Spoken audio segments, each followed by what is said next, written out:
ఓం శాంతి. Murali date 31/5/2024. బాబా చెప్తున్నారు, మధురమైన పిల్లలు, తండ్రి ముళ్లను పుష్పాలుగా చేయడానికి వచ్చారు. అన్నింటికన్నా పెద్ద ముళ్ళు దేహాభిమానము. దీనివలనే అన్ని వికారాలు వస్తాయి. అందుకే దేహీ అభిమానులుగా అవ్వండి. ప్రశ్న: భక్తులు తండ్రి యొక్క ఏ కర్తవ్యాన్ని అర్థం చేసుకోని కారణంగా సర్వవ్యాపి అని అనేశారు? జవాబు: తండ్రి బహురూపి. ఎక్కడ అవసరముంటే అక్కడ క్షణంలో ఏ బిడ్డలోకైనా ప్రవేశించి ఎదురుగా ఉన్న ఆత్మ యొక్క కళ్యాణాన్ని చేస్తారు. భక్తులకు సాక్షాత్కారం చేయిస్తారు. వారు సర్వవ్యాపి కారు, కానీ చాలా వేగవంతమైన రాకెట్. తండ్రికి రావడానికి వెళ్ళడానికి సమయం పట్టదు. ఈ విషయాన్ని అర్థం చేసుకోని కారణంగా భక్తులు సర్వవ్యాపి అని అనేస్తారు. ఓం శాంతి. ఇది చిన్నని పుష్పాల తోట, మానవ పుష్పాల తోట. తోటలోకి మీరు వెళ్ళినట్లయితే అందులో రకరకాల పాత వృక్షాలు కూడా ఉంటాయి. కొన్ని చోట్ల కొత్తగా వికసించిన మొగ్గలు కూడా ఉంటాయి. మరికొన్ని చోట్ల సగం వికసించిన మొగ్గలు కూడా ఉంటాయి. అలాగే ఇది కూడా పుష్పాల తోట కదా. ఇక్కడకు ముళ్ళ నుండి పుష్పాలుగా అయ్యేందుకే వస్తారు అన్నదైతే ఇప్పుడు పిల్లలకు తెలుసు. శ్రీమతం ద్వారా మనం ముళ్ళ నుండి పుష్పాలుగా అవుతున్నాము. ముళ్ళు అడవిలో ఉంటాయి, పుష్పాలు తోటలో ఉంటాయి. పుష్పాల తోట అనేది స్వర్గము, అడవి అనేది నరకము. ఇది పతిత ముళ్ళ అడవి అని, అది పుష్పాల తోట అని తండ్రి కూడా అర్థం చేయిస్తారు. ఒకప్పుడు పుష్పాల తోట ఉండేది, అది ఇప్పుడు మళ్ళీ ముళ్ళ అడవిగా అయిపోయింది. దేహాభిమానం అన్నిటికన్నా పెద్ద ముళ్ళు.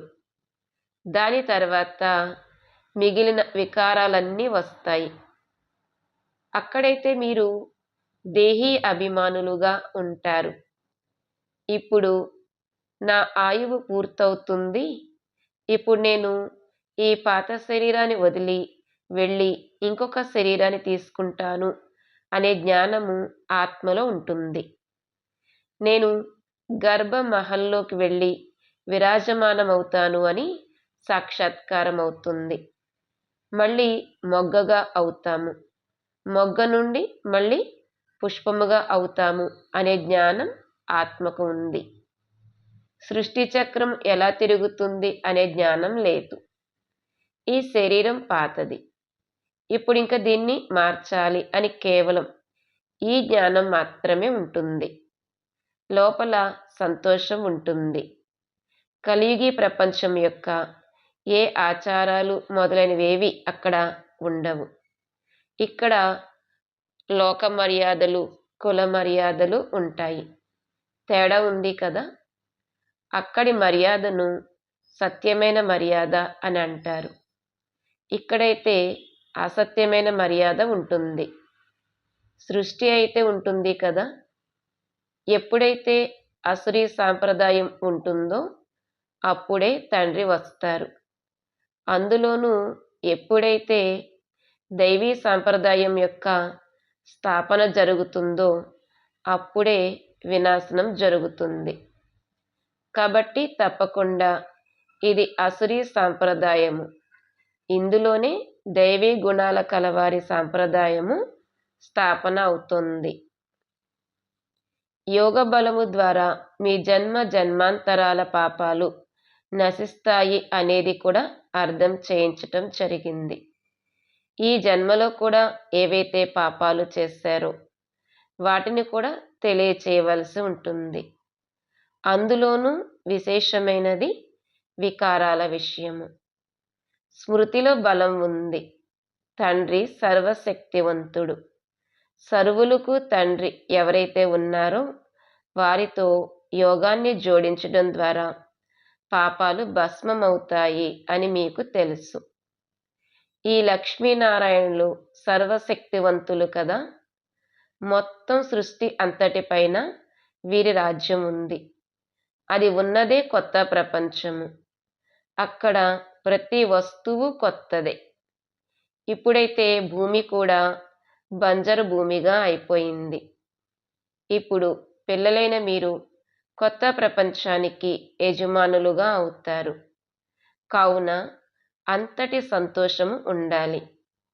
విద్యార్థులు ఎలా ఉంటే సంతోషం కూడా అంతే అధికముగా ఉంటుంది. ఇది మీ ఉన్నతోన్నతమైన యూనివర్సిటీ. చదివించేవారు ఉన్నతోన్నతమైన వారు. పిల్లలు కూడా ఉన్నతోన్నతంగా తయారయ్యేందుకే చదువుకుంటారు. మీరు ఎంత నీచంగా ఉండేవారు, పూర్తిగా నీచము నుండి మళ్ళీ ఉన్నతంగా అవుతారు. తండ్రి స్వయంగా అంటున్నారు, మీరేమైనా స్వర్గానికి యోగ్యులుగా ఉండేవారా? అపవిత్రులు అక్కడికి వెళ్ళలేరు, కింద ఉన్నారు. కావుననే ఉన్నతమైన దేవతల ఎదురుగా వెళ్ళి వారి మహిమను గానం చేస్తారు. మందిరాల్లోకి వెళ్ళి ఆ దేవతల ఉన్నతమైన స్థితిని మరియు స్వయం యొక్క నీచమైన స్థితిని వర్ణన చేస్తారు. మళ్ళీ అంటారు, మీరు దయ చూపించినట్లయితే మేము కూడా ఈ విధంగా ఉన్నతంగా అవుతాము అని అంటారు. వారి ఎదురుగా తల వంచి నమస్కరిస్తారు. వాస్తవానికి వారు కూడా మనుష్యులే, కానీ వారిలో దైవీ గుణాలు ఉన్నాయి. మందిరాల్లోకి వెళ్తారు. మేము కూడా వీరి వలె అవ్వాలి అని వారిని పూజిస్తారు. వారిని ఆ విధంగా ఎవరు తయారు చేశారు అనేది ఎవరికీ తెలియదు. ఈ దైవీ వృక్షం యొక్క అంటు ఏ విధంగా కట్టబడుతుంది అనేది పిల్లలైన మీ బుద్ధిలో మొత్తం డ్రామా అంతా కూర్చుని ఉంది. తండ్రి సంగమయుగంలోనే వస్తారు. ఇది పతిత ప్రపంచము. అందుకే మీరు వచ్చి మమ్మల్ని పతితుల నుండి పావనులుగా తయారు చేయండి అని తండ్రిని పిలుస్తారు. ఇప్పుడు మీరు పావనులుగా అయ్యేందుకు పురుషార్థం చేస్తారు. మిగిలిన వారంతా లెక్కాచారాలను తీర్చుకొని శాంతిధామానికి వెళ్ళిపోతారు. మన్మనాభవ మంత్రము ముఖ్యమైనది. దానిని మీకు తండ్రి ఇస్తారు. గురువులైతే లెక్కలేనంత మంది ఉన్నారు. వారు ఎన్ని మంత్రాలను ఇస్తారు? తండ్రిది ఒక్కటే మంత్రము. తండ్రి భారతదేశంలోకి వచ్చి మంత్రాన్ని ఇచ్చారు. దాని ద్వారా మీరు దేవీ దేవతలుగా అయ్యారు. భగవాన్ వాచ ఉంది కదా, వారు శ్లోకాలు మొదలైనవి చెప్తారు, కానీ వాటి అర్థంనేమి అర్థం చేసుకోరు. మీరు అర్థాన్ని వివరించగలరు. కుంభమేళాలోకి వెళ్తారు. అక్కడ కూడా మీరు అందరికీ అర్థం చేయించవచ్చు. ఇది పతిత ప్రపంచము, నరకము. సత్యుగము పావన ప్రపంచముగా ఉండేది. దానినే స్వర్గమని అంటారు. పతిత ప్రపంచంలో పావనులు ఎవ్వరూ ఉండలేరు. మనుష్యులు గంగా స్నానాలు చేసి పావనంగా అయ్యేందుకు వెళ్తారు. ఎందుకంటే శరీరాన్నే పావనంగా తయారు చేసుకోవాలి. ఆత్మ అయితే సదా పావనంగానే ఉంటుంది అని వారు అనుకుంటారు. ఆత్మయే పరమాత్మ అని అనేస్తారు. ఆత్మ జ్ఞాన స్నానము ద్వారానే పవిత్రంగా అవుతుంది, అంతేకాని నీటి స్నానము ద్వారా కాదు అని మీరు వ్రాయవచ్చు కూడా. నీటి స్నానమునైతే రోజూ చేస్తూ ఉంటారు. ఏ ఏ నదులైతే ఉన్నాయో వాటిలో రోజు స్నానాలు చేస్తూనే ఉంటారు. అదే నీటిని త్రాగుతూ ఉంటారు. వాస్తవానికి నీటితోనే అన్నీ చేయటం జరుగుతుంది. విషయాలు ఎంత సహజమైనవి, కానీ ఇవి ఎవరి బుద్ధిలోకి రావు. జ్ఞానము ద్వారానే ఒక క్షణంలో సద్గతి లభిస్తుంది. ఇంకా ఏమంటారంటే, జ్ఞానము ఎంత అపారమైనదంటే, మొత్తం సాగరమంతటినీ సిరాగా చేసినా, అడవిలోని కలపనంతటినీ కలంగా చేసినా, భూమినంతటినీ కాగితంగా చేసినా, అయినా కూడా ఇది అంతమవ్వదు అని చెప్తారు. తండ్రి భిన్న భిన్న పాయింట్లను రోజు అర్థం చేయిస్తూ ఉంటారు. ఈరోజు మీకు చాలా గుహ్యమైన విషయాలను వినిపిస్తాను అని తండ్రి అంటారు. ఇంతకు ముందే ఎందుకు వినిపించలేదు అని పిల్లలు అడుగుతారు. అరే, ముందే ఎలా వినిపిస్తాను? కథను ప్రారంభం నుండి మొదలుకొని నెంబరు వారుగా వినిపిస్తారు కదా. చివరిలోని పాత్రను ముందే ఎలా వినిపించగలరు? అది కూడా తండ్రి వినిపిస్తూ ఉంటారు. ఈ సృష్టి చక్రం యొక్క ఆది మధ్యాంతాల రహస్యము మీకు తెలుసు. మిమ్మల్ని ఎవరైనా అడిగితే మీరు వెంటనే బదులు చెప్పగలుగుతారు. మీలో కూడా ఈ విషయాలు బుద్ధిలో కూర్చున్నవారు నెంబర్ వారుగా ఉన్నారు. మీ వద్దకు వస్తారు. పూర్తిగా రెస్పాన్స్ లభించకపోతే బయటకు వెళ్ళి ఇలా అంటారు, ఇక్కడైతే పూర్తి వివరణ లభించలేదు, వ్యర్థంగా చిత్రాలు పెట్టారు అని అంటారు. అందుకే వారికి అర్థం చేయించేవారు చాలా బాగుండాలి. లేకపోతే వారు కూడా పూర్తిగా అర్థం చేసుకోరు. ఒకవేళ అర్థం చేయించేవారు కూడా పూర్తిగా అర్థం చేసుకుని ఉండకపోతే ఇక ఎలాంటి వారికి అలాంటి వారే లభించినట్లు అవుతుంది. తండ్రి అంటారు, ఎక్కడెక్కడైతే వచ్చిన అవతలి వ్యక్తి చాలా వివేకవంతుని ఉన్నారు, కానీ నా పిల్లలు అంత వివేకవంతులుగా లేరు అన్నది నేను గమనిస్తాను. అప్పుడు నేనే నా పిల్లల్లోకి ప్రవేశించి సహాయం చేస్తాను. ఎందుకంటే తండ్రి చాలా చిన్న రాకెట్. వారు రావడానికి వెళ్ళడానికి పెద్దగా సమయం పట్టదు. దీనినే వారు బహురూపి లేదా సర్వవ్యాపి విషయంగా వ్రాసేస్తారు. ఈ విషయాలను తండ్రి కూర్చొని పిల్లలైన మీకు అర్థం చేయిస్తారు. ఎవరైనా మంచి వ్యక్తులు ఉంటే వారికి అర్థం చేయించేవారు కూడా ఆ విధంగా ఉండాలి. ఈ రోజుల్లోనైతే కొంతమంది బాల్యం నుండి కూడా శాస్త్రాలను కంఠస్థం చేస్తూ ఉంటారు. ఎందుకంటే ఆత్మ సంస్కారాలను తీసుకుని వస్తుంది. ఎక్కడైనా జన్మ తీసుకుని ఇక అక్కడ వేదశాస్త్రాలు మొదలైన వాటిని చదవడం మొదలు పెడుతుంది. అంతిమ స్మృతిని బట్టి గతి ఏర్పడుతుంది కదా. ఆత్మ సంస్కారాలను తీసుకువెళ్తుంది కదా. నేటికి ఆ రోజు రానే వచ్చింది. ఇప్పుడు ఇంకా స్వర్గద్వారాలు నిజంగా తెరుచుకుంటాయి అని ఇప్పుడు పిల్లలని మీరు అర్థం చేసుకుంటారు. కొత్త ప్రపంచ స్థాపన, పాత ప్రపంచపు వినాశనము జరగనున్నది. మనుషులకు స్వర్గము కొత్త ప్రపంచంలో ఉంటుంది అని కూడా తెలియదు.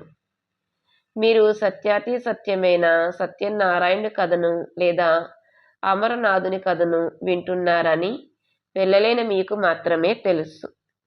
వాస్తవానికి కథ ఒక్కటే, దానిని వినిపించిన వారు కూడా ఒక్కరే. తర్వాత వాటి శాస్త్రాలను తయారు చేశారు. ఉదాహరణలన్నీ మీవే. వాటినే మళ్ళీ భక్తి మార్గంలో ఉపయోగిస్తారు. కావున సంగమ యుగంలో తండ్రియే వచ్చి అన్ని విషయాలను అర్థం చేయిస్తారు. ఇది చాలా పెద్ద అనంతమైన ఆట. ఇందులో మొదట సత్యత్రేతాయుగాలలో రామరాజ్యం ఉంటుంది. ఆ తర్వాత రావణ రాజ్యం ఉంటుంది. ఈ డ్రామా తయారై ఉంది. దీనిని అనాది, అవినాశి అని అనడం జరుగుతుంది. మనమందరము ఆత్మలము. తండ్రి మీకు ఏ జ్ఞానాన్నైతే ఇచ్చారో అది ఇంకెవ్వరి వద్ద లేదు. ఆత్మలు ఎవరైతే ఉన్నారో వారి పాత్రలు డ్రామాలో నిశ్చితమై ఉన్నాయి. ఏ సమయంలో ఎవరి పాత్ర ఎలా ఉంటే ఆ సమయంలో వారు వస్తారు, వృద్ధి చెందుతూ ఉంటారు. పిల్లల కొరకు ముఖ్యమైన విషయం ఏమిటంటే పతితుల నుండి పావనులుగా అవ్వడము. పతిత పావన రండి అని పిలుస్తారు కూడా. ఆ విధంగా పిల్లలే పిలుస్తారు. తండ్రి కూడా అంటారు, నా పిల్లలు కామచితపై కూర్చుని భస్మమైపోయారు. ఇవి యథార్థమైన విషయాలు. అకాలమూర్తి అయిన ఆత్మకు ఇది సింహాసనము. దీనిని అద్దెకు తీసుకున్నారు. బ్రహ్మ గురించి కూడా వీరు ఎవరు అని మిమ్మల్ని అడుగుతారు. చూడండి, భగవాన్ వాచ నేను సాధారణ తనువులోకి వస్తాను అని వ్రాయబడి ఉంది అని చెప్పండి. ఈ అలంకరింపబడి ఉన్న శ్రీకృష్ణుడే 84 జన్మలను తీసుకుని సాధారణమైన వారిగా అవుతారు. ఆ సాధారణమైన వారే మళ్ళీ ఆ కృష్ణునిగా అవుతారు. కింద తపస్సు చేస్తున్నారు, నేను ఈ విధంగా అవనున్నానని వారికి తెలుసు. త్రిమూర్తి చిత్రమునైతే ఎంతోమంది చూశారు, కానీ దాని అర్థం కూడా కావాలి కదా. ఎవరైతే స్థాపన చేస్తారో వారే ఆ తర్వాత పాలన కూడా చేస్తారు. స్థాపన చేసే సమయంలోని నామ రూప దేశ కాలాలు వేరు. పాలన చేసే సమయంలోని నామ రూప దేశ కాలాలు వేరు.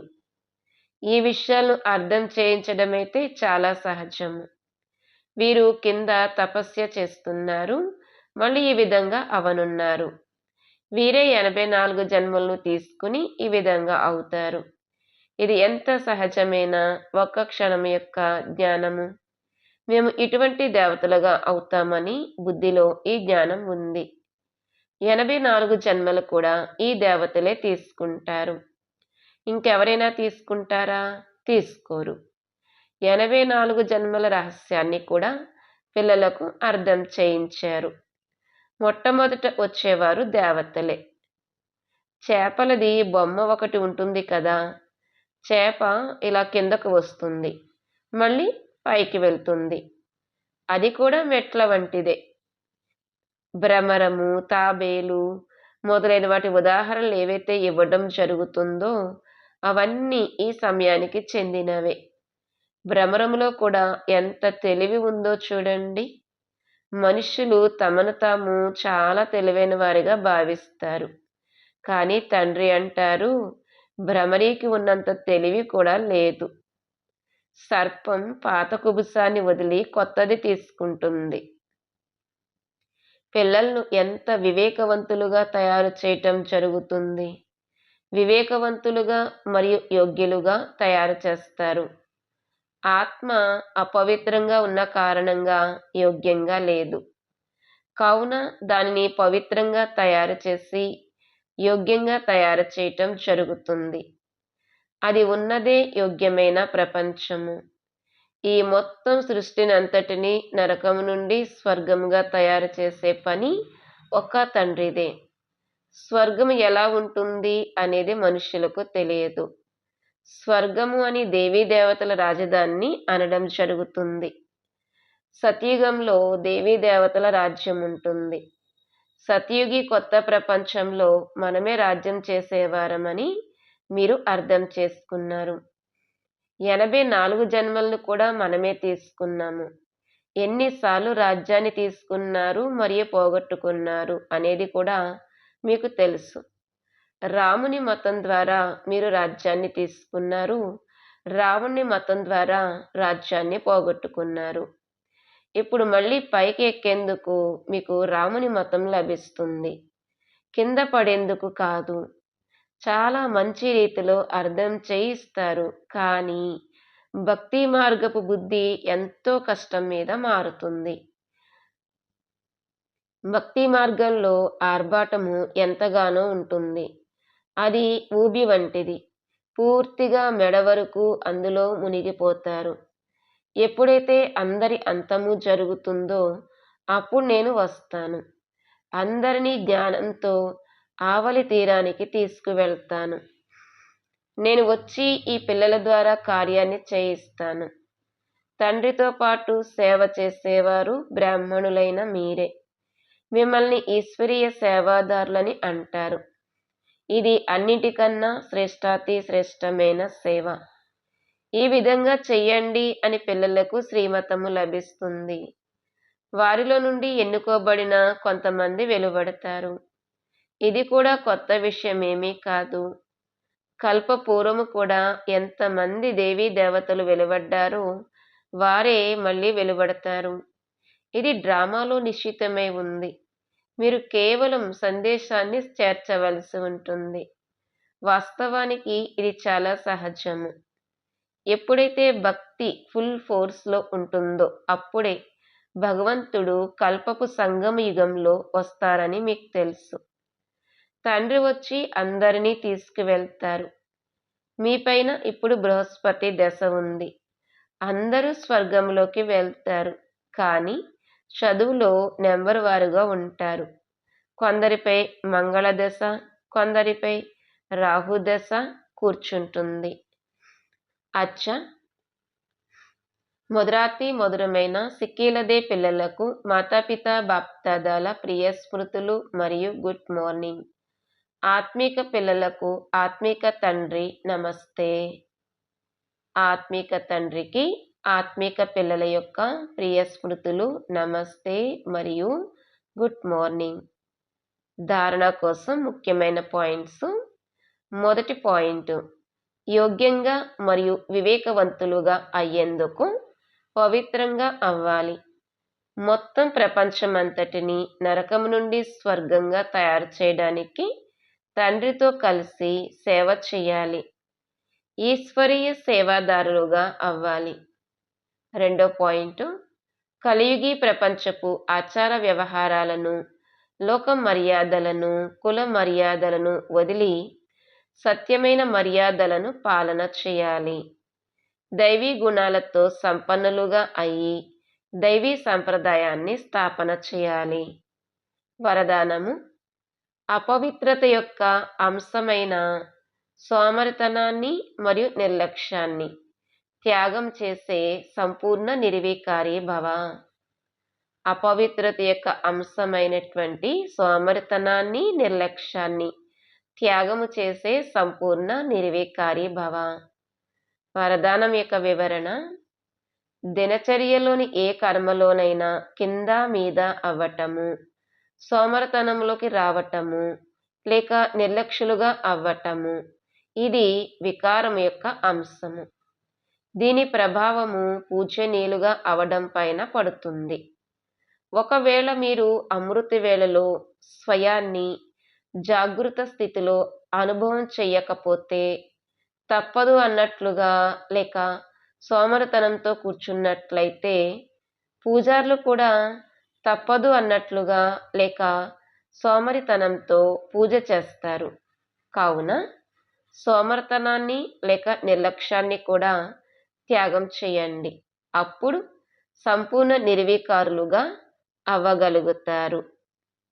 స్లోగన్, సేవ చెయ్యండి కానీ వ్యర్థమైన ఖర్చును చెయ్యకండి. సేవ చెయ్యండి కానీ వ్యర్థమైన ఖర్చును చెయ్యకండి. ఓం శాంతి.